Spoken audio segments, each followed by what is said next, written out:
শর্ত? খুব সহজ শর্ত, যেটা মানা তোর পক্ষে একেবারে কঠিন না। উকিল বাবু, বাকিটা আপনি বলুন। ম্যাডাম, আপনি বলুন না। আইনি ভাষা না হোক, আপনি তো আপনার মনের ইচ্ছেটা পরিষ্কারভাবে বলতে তো পারবেন। আচ্ছা বেশ বেশ, আমি বলছি। আমার প্রথম শর্ত হলো, রিন্টু আর কোনোদিন বিদেশে ফিরে যেতে পারবে না।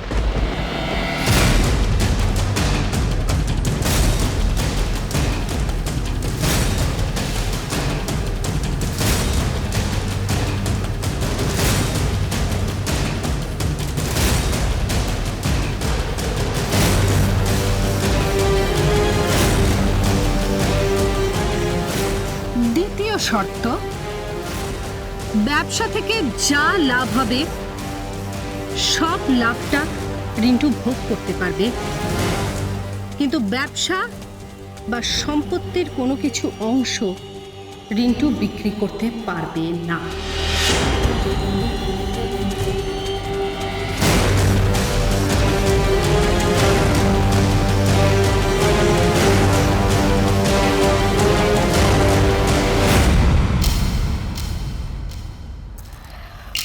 আদিত্যবাবু, এবার তুমি কোথায় যাবে? আর আমার শেষ শর্ত হলো, যদি কোনোদিন রিন্টু তার স্ত্রীর অযত্ন করে, যদি কোনোদিন রিন্টুর সঙ্গে ঝিলিকের সম্পর্কে চিড় ধরে,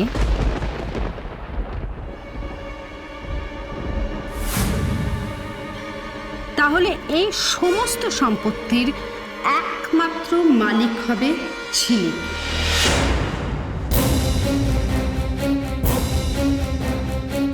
অর্থাৎ আমার বৌমা।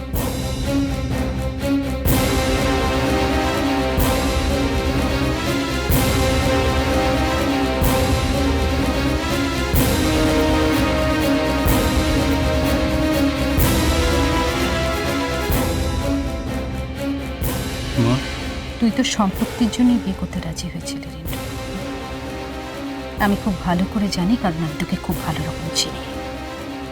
আর সম্পত্তি পেতে গেলে বিয়েটা টিকিয়ে রাখা জরুরি।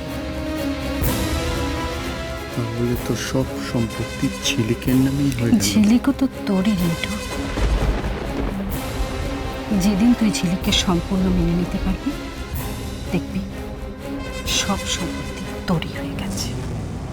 বলেছিলাম না, শর্তটা মানা খুব সহজ।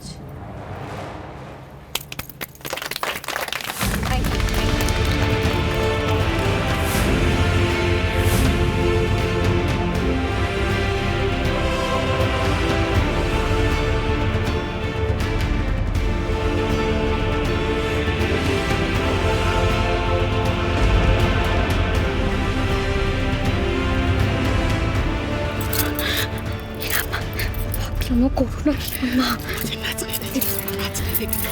পাগলামো করো না।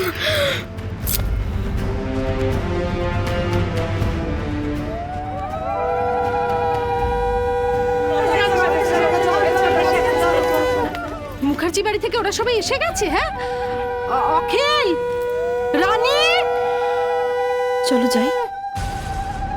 খিদমত খাটাই যখন কপালে লেখা আছে, তখন এবার তো ঝিলিককে খুশি করতে হবে।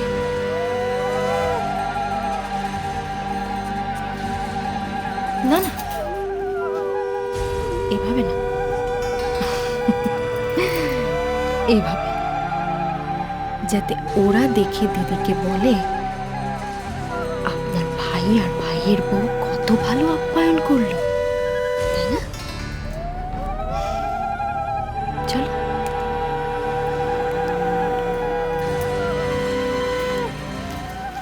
রাম্মা, তুমি মাকে আটকাও, মাকে ঘরে নিয়ে যাও। রাম্মা, যেভাবে মাকে ঘরে নিয়ে যাও।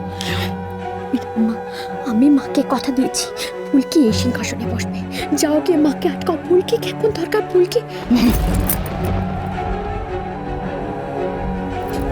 রাম্মা, ফুলকি কোথায় গেল? কোথায় গেল রাম্মা? রাম্মা, ফুলকি।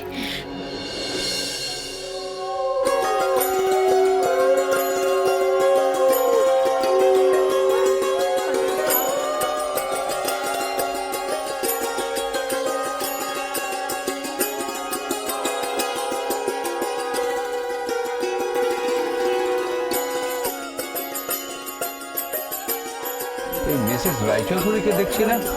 আছেন কোথাও, ব্যস্ত আছেন হয়তো। আচ্ছা ছেলের মামা তিনি কোথায়? দাঁড়াও না, নিশ্চয়ই আছেন। কোথায় গেল বলো তো? কাউকে দেখতে পাচ্ছি না। হ্যাঁ,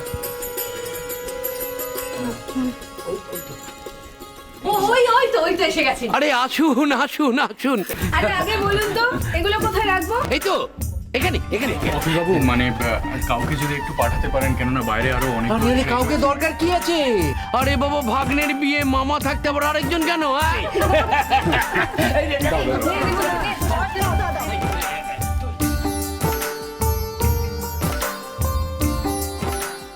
চলো চলো চলো। এই রানী রানী, তুমি ওনাদের বসো বসো। আপনারা কি ভেতরে? আপনারা ভেতর গিয়ে একটু বসুন। আরে আপনারা দাঁড়িয়ে রইলেন কেন? আসুন আসুন, আপনারা ভেতরে আসুন আসুন। ঝিলিক, ঝিলিক তোর তোর মা এসছেন। ঝিলিক, ঝিলিক তোর মা এসছেন, দাদু ঠাম্মা সবাই এসেছেন। এবার তুই খুশি? হ্যাঁ খুশি মা, খুব খুশি আমি। চল চল চল, দরজায় চল, ওদের আপ্যায়ন করে ভেতরে আনতে হবে তো। চল। না না কেন? আমি যাবো না। কেন যাবি না? এই বাড়ি তোর, এই সংসার তোর, তুই অভ্যর্থনা করে না ভেতরে আনলে কে আনবে বল? না মা, আমি যাব না। আচ্ছা তাছাড়া তো এখানেই তো ওরা আসবে বলো, আর এখানকার মানুষগুলোর তো আমাকে আপ্যায়ন করতে হবে, তাই না? তুমি যাও, ওরা তো এখানেই আসবে, তখন আমি দেখা করব। ঠিক আছে, তাহলে আমি যাচ্ছি, বুঝলি? তুই এখানটা সামলে নে, আমি যাচ্ছি। লক্ষ্মী, লক্ষ্মী আমাকে। এই তো আমি আছি, চলো আমি নিয়ে যাচ্ছি তোমাকে।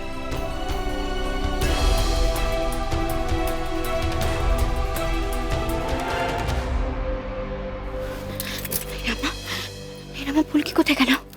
ফুলকি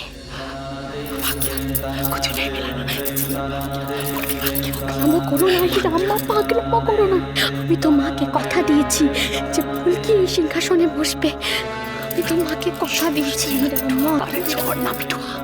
फुल्की इधर आने से सब कुछ गड़बड़ हो जाए, सब कुछ गड़बड़ हो जाए।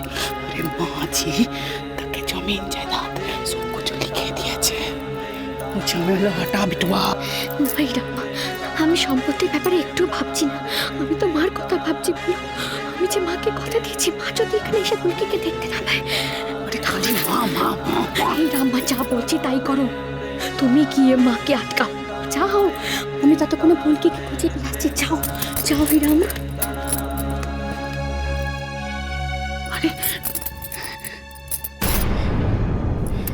अरे बिटवा भी, अरे এখানে এখানে সকলের সামনে ফুলকিকে নিয়ে এসে কি করবি? সিংহাসনে বসাতে পারবি কি? বিটুয়াটাকে নিয়ে আমি কি করি? कुछ होने वाला है, जरूर कुछ होने वाला है। हमें कुछ करना होगा, हमें रोकना पड़ेगा। আমাকে ঠকাবি তুই?